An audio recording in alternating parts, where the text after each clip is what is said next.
अगर किसी कमरे को पूरे 10 सालों से बंद रखा गया हो, अगर लोग कहते हों कि वहाँ जाने वाला कभी जिंदा वापस नहीं आया, तो क्या आप उस दरवाजे को खोलने की हिम्मत करेंगे? रहीमपुर साइंस कॉलेज के क्लास हॉस्टल में एक ऐसा ही कमरा है, रूम नंबर 204। एक ऐसा कमरा जो आज भी लोगों की जान ले रहा हो। नमस्ते दोस्तों, स्वागत है आपका हमारे चैनल डरना मना है में, जहां हर रात एक नई रहस्यमय कहानी आपका इंतजार करती है। आज की कहानी है एक कॉलेज स्टूडेंट की, जिसकी क्यूरियोसिटी धीरे धीरे बन गई उसकी मौत की वजह। और यकीन मानिए, आज की कहानी सुनने के बाद आप अकेले कमरे में सोने से पहले दरवाजा 2 बार देखेंगे। रात के लगभग 2 बजे का वक्त है। क्लास हॉस्टल के 201 नंबर कमरे में गहरी नींद में डूबा है 20 वर्ष का स्टूडेंट अखिलेश दत्त। दिसंबर का महीना है, इसीलिए सर्दी काफी बढ़ गई है। अखिलेश एक मोटा कंबल ओढ़कर सोया हुआ है। बगल का बेड खाली है। यह उसके दोस्त सत्यजीत का बेड है। कॉलेज आने के बाद से ही अखिलेश और सत्यजीत के बीच बहुत अच्छी दोस्ती हो गई थी। दीदी की बीमारी के कारण सत्यजीत 1 हफ्ते के लिए घर आया हुआ है। आज 201 नंबर के कमरे में अखिलेश अकेला है। पास के कमरे में तुहीन और अरूप रहते हैं। अरूप की आदत है देर रात तक पढ़ाई करना, लेकिन कल रात से अरूप को बुखार है, इसीलिए आज वे जल्दी सो गए। पूरे हॉस्टल में अजीब सी खामोशी है। चांद भी जैसे आज रोशनी देने से डर रहा हो। तभी एक तेज हवा की झोंके से कॉरिडोर की तरफ वाली खिड़की अचानक खुल जाती है। अखिलेश की नींद टूट जाती है। आंख खोलते ही वह देखता है उनके कमरे की कॉरिडोर वाली खिड़की खुल गई है। अखिलेश सोचता है, बाहर की खिड़की खुले बिना अंदर की कॉरिडोर की खिड़की कैसे खुल गई? हल्की घबराहट के साथ वो बेड से उतरता है, डिम लाइट जलाता है, थोड़ा पानी पीता है और फिर धीरे धीरे खुली खिड़की की तरफ जाता है। लेकिन जैसे ही वो खिड़की के पास पहुंचता है, उसके नाक में मांस जलने की तीखी गंध आती है। वह ठिठक जाता है और कमरे से बाहर जाकर बात को समझने की कोशिश करता है। हाथ में एक टॉर्च लेकर दरवाज़ा खोलकर वह आगे बढ़ता है। पूरे कॉरिडोर में मांस जलने की गंध फैल रही है और तभी उसकी नज़र जाती है 204 नंबर के कमरे पर। वह देखता है कि उस कमरे के सामने मुंह की एक सफ़ेद कमीज पहने लड़की खड़ी है। उसके बगल में एक लड़का खड़ा है। अखिलेश घबरा कर पूछता है, कौन हो तुम लोग? इतनी रात को यहाँ क्या कर रहे हो? कोई जवाब नहीं। अचानक लड़की धीरे धीरे अपना चेहरा घुमाती है। अखिलेश की रूह कांप जाती है। उसका चेहरा भयानक तरीके से जला हुआ है। आंखों में पागलपन, होठों पर भयानक हंसी। वह उसकी ओर बढ़ती है। बगल का लड़का भी उसकी तरफ बढ़ रहा है। अखिलेश जान बचाकर भागने लगता है। भागते भागते वो अचानक गिर पड़ता है। टॉर्च भी हाथ से छूट जाती है। अंधेरे में केवल एक आवाज, भाग क्यों रहे हो? तुमने तो हमें बुलाया था। लगभग 6 महीने पहले अखिलेश दत्त पहली बार रहीमपुर साइंस कॉलेज में दाखिल हुआ था। वह कोलकाता के दत्त परिवार का इकलौता बेटा है। अखिलेश के पिता दीप्त दत्त पेशे से एक प्रसिद्ध पत्रकार हैं। उच्च माध्यमिक के समय पीलिया के कारण अखिलेश का परीक्षा परिणाम अच्छा होने के बावजूद उम्मीद के अनुसार नहीं रहा। इसीलिए कोलकाता के नामी कॉलेज में माइक्रोबायोलॉजी में पढ़ने का मौका ना मिलने के कारण मजबूरन उसे शिवमपुर साइंस कॉलेज में पढ़ाई करने आना पड़ा। कोलकाता से रहीमपुर बहुत दूर है, इसीलिए अखिलेश को रहीमपुर कॉलेज के क्लास मेस में रहना पड़ा। शुरुआत में अनजान शहर और माहौल में रहने में दिक्कत हुई, लेकिन सत्यजीत से दोस्ती हो जाने के बाद यह जगह भी अखिलेश को प्रिय लगने लगी। उसका रूममेट सत्यजीत शाह एक मध्यम वर्गीय परिवार का लड़का है। बचपन में पिता को खो देने वाला सत्यजीत हाल ही शहर में मामा के घर अपनी माँ, बहन और दीदी के साथ रहता है। पढ़ाई के लिए वो भी एक कॉलेज में दाखिल हुआ था। सत्यजीत ही कॉलेज में अखिलेश का पहला दोस्त था। अखिलेश का मन खराब होने पर सत्यजीत ही उसे ठीक करने की कोशिश करता था। समय था 12 जुलाई। बाहर मूसलाधार बारिश हो रही है। सत्यजीत एक पन्ना पलटे हुए बोला, आज बारिश ज्यादा हो रही है। अखिलेश कुछ देर चुप रहने के बाद पूछता है, अच्छा सत्यजीत, एक बात बताओ, मैं इस हॉस्टल में आने के बाद से देख रहा हूँ कि 204 नंबर का कमरा बंद है। इसका रहस्य क्या है? कुछ जानते हो? सत्यजीत थोड़ा गला साफ करके बोला, एक बार मैंने हमारे हॉस्टल के गार्ड चिन्मय दा से पूछा था चिन्मय दा ने कहा था खबरदार उस कमरे में मत जाना। कई साल पहले इस कमरे में 4 दोस्त रहते थे। अचानक शॉर्ट सर्किट की आग में वो चारों मारे गए। तब से उस कमरे में कोई भी नहीं जाता। चिन्मय दा की बातों ने अखिलेश को सोच में डाल दिया। वह मन ही मन अपने कमरे में आकर बातों के बारे में सोचने लगा और उसके मन में उस कमरे में जाने की तीव्र इच्छा होने लगी। शाम 6 बजे गुनगुनाते हुए गाना गाते हुए कमरे में आता है सत्यजीत। अखिलेश को चुपचाप बैठा देखकर वो पूछता है, क्या रे, क्या हुआ तुझे, मन खराब है क्या? अखिलेश जवाब देता है, यही तूने 204 नंबर के कमरे की घटना सुनी है? सत्यजीत बोला, हाँ जानता हूँ, हमें तो उस कमरे में जाना मना है ना। अखिलेश बोला, अच्छा तुझे कभी जाने का मन नहीं करता? चल एक दिन देख कर आते हैं। सत्यजीत जवाब देता है, देख भाई, पागलपन मत कर, हम सिर्फ 3 साल के लिए यहाँ आए हैं, बेकार में मुश्किल मामले में ना क्यों घुसाएं, पढ़ाई पर ध्यान दे। यह कहकर सत्यजीत वॉशरूम चला जाता है। लेकिन 204 कमरे के प्रति अखिलेश की जिज्ञासा बढ़ती ही जाती है। अगले दिन सुबह कॉलेज की टिफिन पीरियड में अखिलेश उनकी कैंटीन के दीनू काका के पास घुगनी खाने गया। अखिलेश दीनू काका से बोला, अच्छा दीनू काका, गरम गरम तीखी 1 प्लेट घुगनी दे दो। घुगनी देने के बाद अखिलेश बोला, अच्छा दीनू काका, आप तो इस कॉलेज में बहुत पुराने हो। दीनू काका बोले, तो माना 15 साल हो गए हैं। अखिलेश ने पूछा, अच्छा 204 नंबर के कमरे में जाना क्यों मना है काका? यह सुनकर दीनू काका चौंक जाते हैं और कहते हैं, यह एक शापित रात की बात है। वो कहते हैं 4 दोस्त उस कमरे में रहते थे, लेकिन वो शॉर्ट सर्किट से मारे गए। तब से वह कमरा शापित है। घुगनी खाते खाते अखिलेश बोला, ठीक क्या हुआ था काका?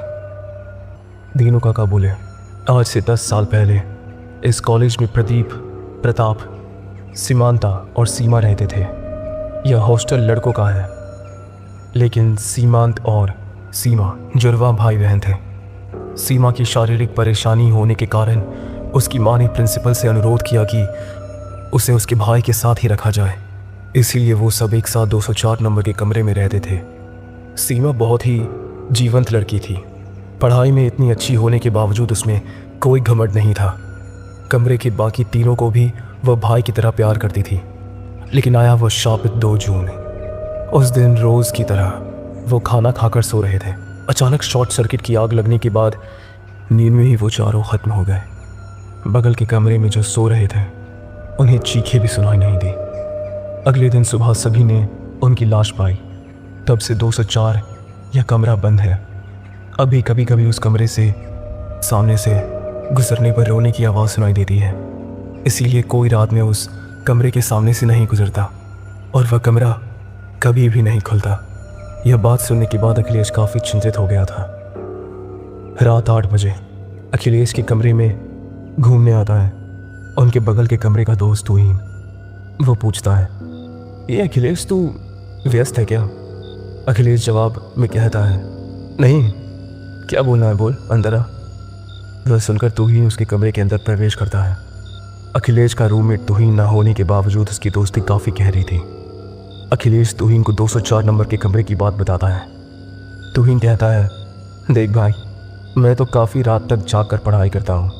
रात को मुझे लगता है कोई जैसे रो रहा है, मैं हिम्मत करके उठ नहीं पाता। अखिलेश तुहीन से कहता है, शायद ये 204 नंबर के कमरे में आता है। अखिलेश और तुहीन की बातचीत के बीच आकर उपस्थित होता है सत्यजीत। उसका चेहरा बहुत सूखा लग रहा था। सत्यजीत के चेहरे की ऐसी हालत देखकर अखिलेश उससे पूछता है, क्या रे, क्या हुआ तुझे? तेरा चेहरा ऐसा क्यों लग रहा है? सत्यजीत बताता है, मुझे 1 हफ्ते के लिए घर जाना होगा रे। माँ ने फ़ोन करके बताया कि दीदी की तबीयत खराब है। यह बात सुनने के बाद अखिलेश बोला, तू जा, सावधानी से घूम कर आना, इधर की चिंता मत करना, मैं हूं ना, सब नोट्स तुझे दे दूंगा। अगले दिन सुबह सत्यजीत अपने घर की ओर रवाना होता है। 201 नंबर के कमरे में अखिलेश अकेला बैठा है। उसके दिमाग में बस 204 नंबर के कमरे की बात घूम रही है। रविवार होने से कॉलेज की छुट्टी है। उनके मेस के कुछ दोस्त पिकनिक पर गए हैं, लेकिन अखिलेश नहीं गया। उसका मन 204 नंबर के कमरे की ओर खींचा जा रहा था। वह मन ही मन बोला, जाता हूँ एक बार उस कमरे में, जाकर देखता हूँ असली सच्चाई क्या है। आज सत्यजीत नहीं है, ये मौका है। वो होता तो मुझे किसी भी तरह जाने नहीं देता। समय ठीक दोपहर 2 बजे। अखिलेश 204 नंबर के कमरे की चाबी ना पाकर उस एक कटर के कमरे का ताला खोलता है। अंदर घुसते ही देखता है कि कमरा धूल से भरा है और वहीं मांस चलने की गंध। एक जंग लगी लड़कों की घड़ी भी देखता है। अखिलेश अपने मन में कहता है, अगर इस कमरे को साफ किया जाए तो इस कमरे में बुरा तो कुछ नहीं लग रहा, लेकिन बहुत मांस जलने की गंध है। इतने साल बाद भी यह गंध क्यों आ रही है, समझ नहीं आ रहा। अचानक अखिलेश को लगा कि एक तेज हवा के झोंके से जैसे उस कमरे की एक खिड़की खुल गई। अखिलेश आगे बढ़कर खिड़की बंद करके कमरे से बाहर निकल गया। लेकिन अखिलेश जो उस समय कमरे में गया था, यह बात किसी को पता नहीं चली। समय लगभग शाम 7 बजे। अखिलेश अपने कमरे में बैठकर माइक्रोबायोलॉजी का एक चैप्टर पढ़ रहा है। अचानक उसे लगा कि सामने की बालकनी में एक लड़का और एक लड़की जैसे हंसते हंसते जा रहे हैं। अखिलेश हैरान होकर सोचा, इस मेस में कई महीने रह चुका हूँ, इस तरह लड़का लड़की को एक साथ जाते कभी नहीं देखा। यह सोचकर वो थोड़ा बाहर निकलते ही देखा कि 2 लड़के लड़की हाथ पकड़कर सीढ़ी से नीचे जा रहे हैं। उसे बात अच्छी नहीं लगी। वो आगे बढ़ा तोहीन के कमरे की ओर। तोहीन उसे देखकर पूछता है कि अरे अखिलेश, क्या हुआ? अखिलेश बोला, ये तोहीन, तूने यहाँ एक लड़का और लड़की को जाते हुए देखा? इसके जवाब में तोहीन हंसकर बोला, कमरे मेस में लड़की? क्या बोल रहा है? तेरी तबीयत ठीक नहीं लग रही, तू कमरे में जाकर आराम कर। अखिलेश अपने कमरे में आकर आराम करने लगता है। वह रात का खाना खाकर अपनी माँ से फ़ोन पर थोड़ी बात करता है। उसका मन कर रहा था यह अनुभव अपनी माँ के साथ साझा करने का, लेकिन वह किसी तरह बोल नहीं पाया। रोज की तरह उस दिन भी अखिलेश सो गया था। पौष महीने की सर्दी के कारण शरीर पर मोटा कंबल था। सुबह खुलने पर अखिलेश ने देखा कि उसके सामने खड़ा है तोहीन। अखिलेश धीरे धीरे सिर उठाता है। उसका सिर कुछ भारी हो रहा है। उठकर बैठते हुए अखिलेश बोला, मेरा सिर क्यों इतना भारी हो रहा है? तोहीन बोला, कल रात हमने तुझे 204 नंबर के कमरे के पास गिरा हुआ पाया था। क्या कर रहा था? कुछ याद नहीं आया अखिलेश को। तोहीन बोला, रुक, बाहर की खिड़की खोल देता हूँ, तबीयत कुछ अच्छी हो जाएगी। तोहीन जैसे ही बाहर की खिड़की खोलता है, तुरंत अखिलेश बहुत जोर से चिल्लाकर बोला, बंद करो, मैं रोशनी सहन नहीं कर पा रहा हूँ। यह सुनकर हैरान हो जाता है तोहीन। तोहीन जल्द ही खिड़की बंद करता है। अखिलेश 2 मिश्रित आवाज में बोला, तुम यहाँ से चले जाओ, मुझे अकेला रहने दो। इस तरह की आवाज़ सुनते ही तोहीन दौड़कर कमरे से चला जाता है। तोहीन के मन में एक सवाल आता है कि उस बंद कमरे के सामने कल अखिलेश क्या कर रहा था। अचानक तोहीन वहां जाकर देखता है कि उस कमरे का ताला जैसे खुला हुआ है। यह देखकर ही तोहीन दौड़कर चिन्मय दा के पास आता है। चिन्मय दा बैठकर काम कर रहा था। तोहीन को हाफते हाफते दौड़ कर आते हुए देखकर वो चौंक गए। तोहीन ने सारी बातें उन्हें खुलकर बता दी। यह सुनकर चिन्मय दा बोले, ये क्या कह रहे हो? उस कमरे का ताला इतने साल बाद किसने खोला? हैरान होकर चिन्मय दा तोहीन को साथ लेकर अखिलेश के कमरे में जाता है। वह कमरे में पहुंचते ही हैरान हो जाता है, क्योंकि वो देखता है कि अखिलेश की आंखें गुड़हल के फूल की तरह लाल हैं और वह कुछ जैसे पागलों की तरह व्यवहार कर रहा है। तोहीन बोला, मुझे लग रहा है कि अखिलेश का कोई डर लग गया है, अभी डॉक्टर को बुलाना ज़रूरी है। तोहीन प्रिंसिपल को खबर देता है और वो डॉक्टर का इंतज़ाम कर देते हैं। डॉक्टर मित्र आए और उन्होंने अखिलेश को देखकर कहा, मुझे लग रहा है कि मानसिक डर के कारण यह घटना हुई है। मैं एक नींद की दवा दे रहा हूँ, उम्मीद है कि कुछ से सो जाने पर ठीक हो जाएगा, लेकिन इन्हें थोड़ा नज़र में रखना होगा। तोहीन बोला, आप चिंता मत करिए, मैं इसका ख्याल रखूँगा। रात ठीक 12 बजे पलंग पर लेटा हुआ अखिलेश, उसके सिर के पास बैठा है तोहीन और पैर के पास चिन्मय दा।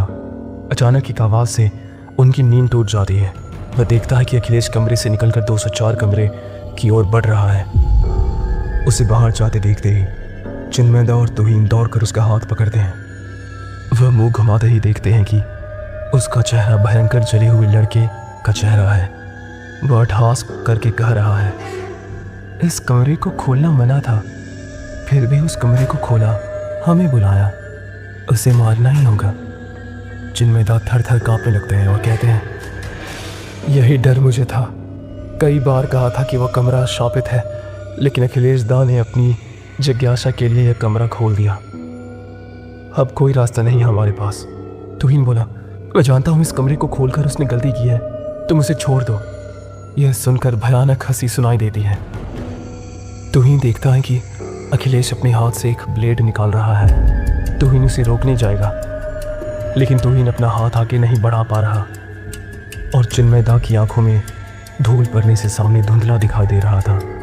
अचानक अखिलेश धीरे धीरे ब्लेड लेकर अपने हाथ पर चला देता है। जमीन पर लुढ़क जाता है अखिलेश का शरीर। तुहीन चिल्लाने लगता है। सारा कॉरिडोर खून से लाल हो जाता है। अगले दिन सुबह अखिलेश के शव को पोस्टमार्टम के लिए ले जाया जाता है, लेकिन रिपोर्ट में आत्महत्या के अलावा मौत का सही कारण कहीं नहीं मिला। यह घटना हुए 20 साल हो गए। तुहीन आज एक लड़का का पिता है, लेकिन आज भी तुहीन के मन में पौष की वह रात कांप देती है।